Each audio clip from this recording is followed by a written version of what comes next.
What do you think the challenges that leaders are facing with this big change now? Oh, I think you hit the nail on the head. I mean, I was thinking as preparing for this panel, what would it have been like to be a leader in the 1950s and you just tell somebody to do it and then they just do it? How crazy. I think it requires a lot more effort, but the other side of that is I think we're a lot more deliberate about it, a lot more intentional about making a change. You think through all the whys because you're going to have to defend all of the whys. And so you make better and more sound decisions with that. And then I think the other thing, Shannon and I chatted about this as well, there is a big space between compliance and actual acceptance here, and really trying to make sure we focus on that acceptance piece.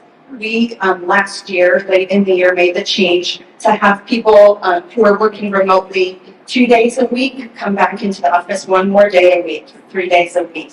And we planned and we agonized over it. It was a significant change for people. We had to make sure we did all of our listening sessions, and people still had feelings about it. But we really tried hard to move from that compliance change to acceptance. And I won't say we're perfect there yet. It's a journey. Are there any tips in that movement that really worked for you? Anything you can share? One thing that we've been talking about is really the communication is the key to stakeholder engagement. So we're trying to do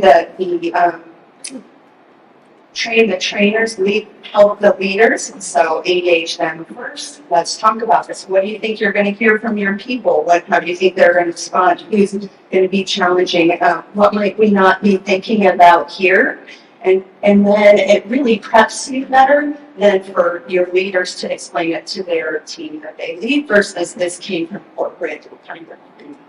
That's really good. I'm going to add another layer for those of you that are going through a very similar type of a change. Don't just do to train the leaders.